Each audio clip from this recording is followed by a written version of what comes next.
26 anos depois, a União Europeia finalmente aprovou o acordo de livre comércio com o Mercosul.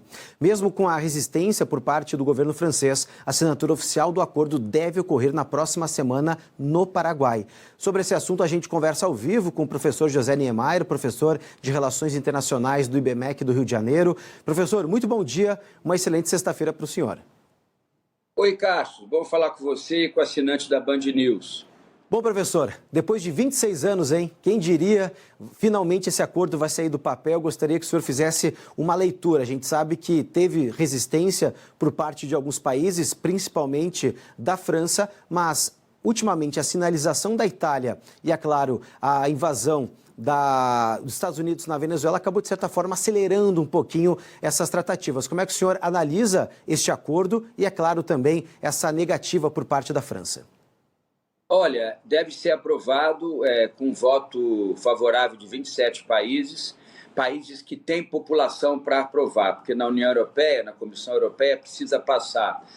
Não só é uma questão de quantos países votaram, mas se os países que votaram têm população proporcional dentro do bloco, né? Então, por isso que a França e a Itália eram decisivos. A França não vai aprovar e a Itália, aprovando, ela deu essa maioria. Bem, o acordo é um acordo ganha-ganha, todos ganham com o acordo do Mercosul. Eu vou dar um exemplo aqui para o assinante da Band News, que eu acho que vai ficar bem claro. O Brasil é um grande produtor de açúcar, grande produtor, em quantidade, qualidade, escala, produtividade, né? A União Europeia produz açúcar da beterraba, geralmente em propriedades menores ou em cooperativas. Não consegue atingir, ficam longe do nosso preço e quantidade. Vamos imaginar que a gente comece a exportar mais açúcar para a União Europeia. O que vai acontecer? Na hora que esse açúcar chega na União Europeia, vai de navio, é descarregado no porto de Roterdã, na Holanda, por exemplo, né? E aí é distribuído para as indústrias de alimentos na Europa, que são grandes indústrias. A indústria alemã, a indústria belga, a indústria espanhola, a francesa, vão ter um açúcar mais barato e de grande qualidade e quantidade. Vão pegar esse açúcar e vão transformar em alimentos. Alimentos que vão ter esse ingrediente açúcar com preço mais barato. Então, este produto da indústria de alimentos terá grande chance de chegar mais barato nos supermercados. Uma outra coisa, esse açúcar, na hora que for distribuído no atacado, né? Desculpe, no varejo, tanto no varejo no atacado, ele vai chegar mais barato, tanto para o consumidor, que vai ter acesso ao açúcar, como essas indústrias que compram esse açúcar para industrializar. Isso vai acontecer com a carne de frango, com algodão, com a soja, com o suco de laranja. O suco de laranja já deve ir industrializado, mas vai ser mais distribuição. Esses produtos do agro brasileiro vão fazer baixar muito o preço da alimentação europeia. Então, os europeus vão ganhar.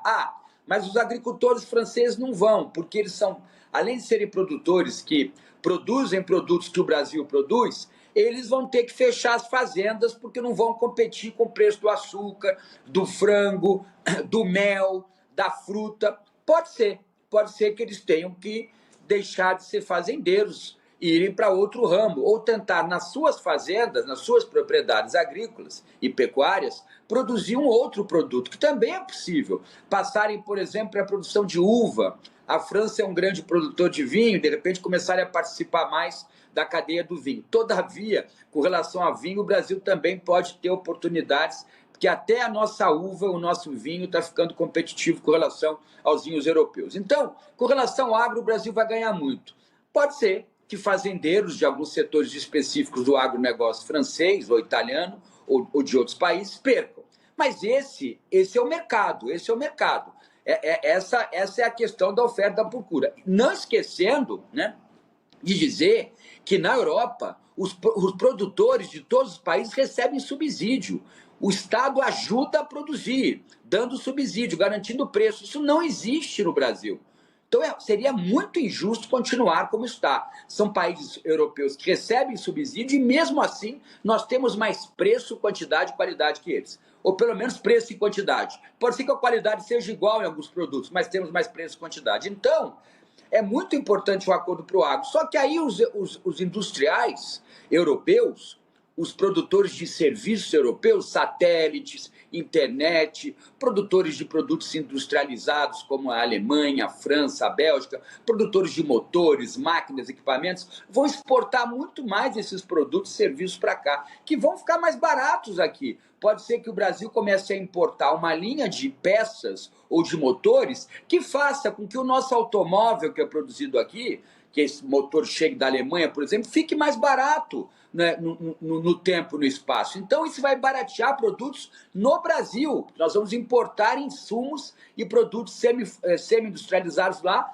para usar em produtos finais aqui. Os serviços, vamos importar mais empresas de internet, os serviços de internet, de satélite. Então, é um acordo ganha-ganha. E só para terminar, que eu acabei falando muito, Cássio, que é o mais importante, na hora que uma empresa brasileira exporta açúcar para a União Europeia, o que acontece? O investidor russo, que não faz parte da União Europeia, pode comprar esse açúcar lá da União Europeia. Então, é um acordo que melhora o comércio também da União Europeia com outros países fora do Mercosul e da União Europeia. Professor, inclusive eu vou pedir só para o senhor continuar conosco, porque a nossa repórter lá em Brasília, Taine Mello, está nos chamando, porque há uma expectativa grande também de que o governo brasileiro se manifeste, né, sobre a decisão do Conselho da União Europeia a favor, né, do acordo da assinatura de livre comércio com o Mercosul. Tayane, traz mais detalhes para a gente essa expectativa de uma nota que pode ser enviada aí pelo Itamaraty. Bom dia para você.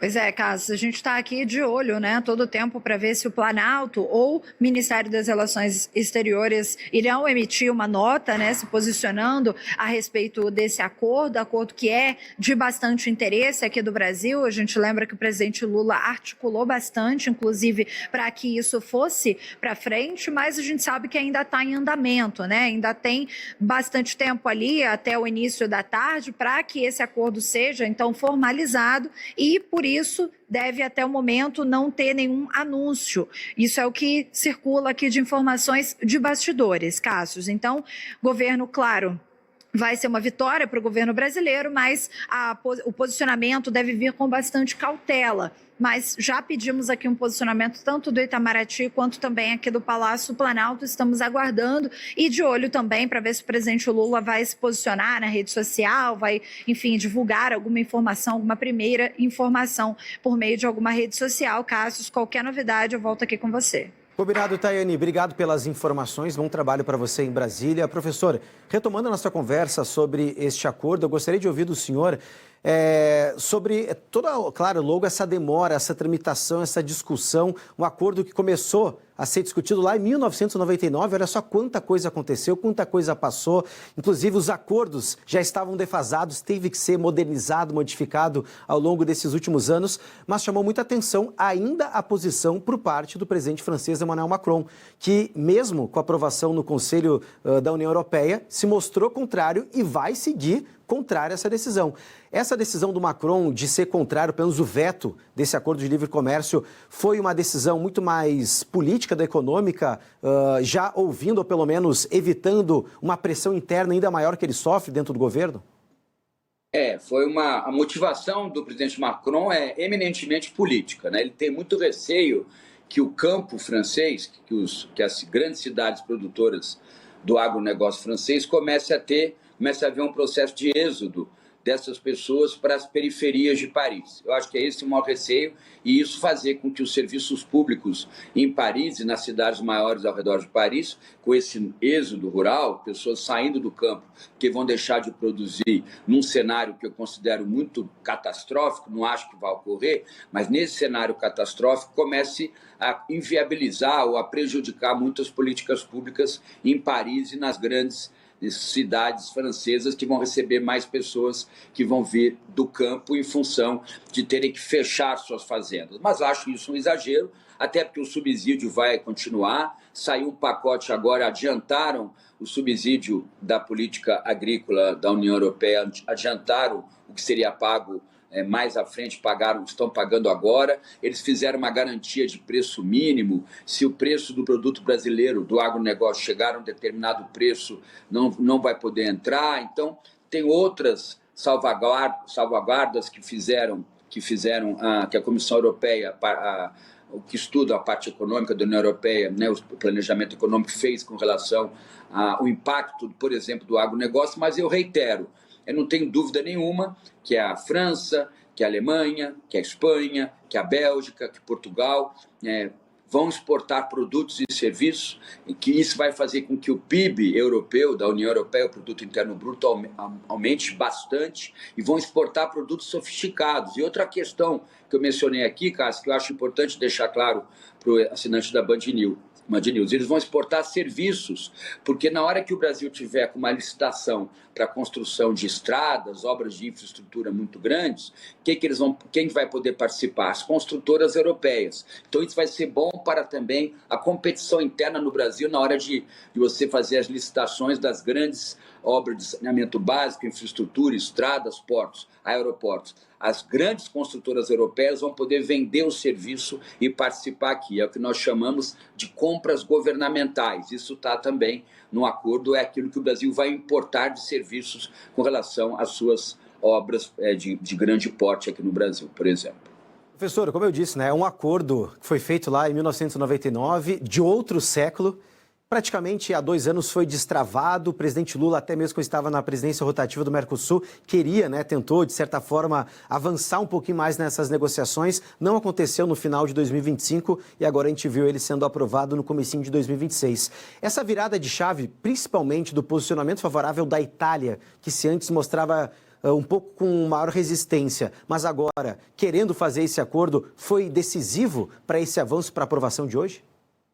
Decisivo, porque com aval, com acordo da Itália, você chegou a um número de países que faz uma aprovação por maioria simples e, ao mesmo tempo, você tem um número também de população europeia aprovando o acordo. Então, foi fundamental o posicionamento da Itália. E também falando um pouco de política interna brasileira, será fundamental esse acordo, é mais um gol, vou usar essa expressão, mais um gol que faz o governo Lula no campo externo. Depois da provocação do tarifaço e da existência do tarifaço que tanto nos prejudicou, o governo brasileiro, a partir das suas instâncias de Estado, negociou o tarifaço muito bem com a Casa Branca, foi o primeiro gol, e agora faz um segundo gol, que é a possível assinatura do acordo Mercosul-União Europeia. Isso pesará muito na campanha de outubro para a presidência da República aqui no Brasil.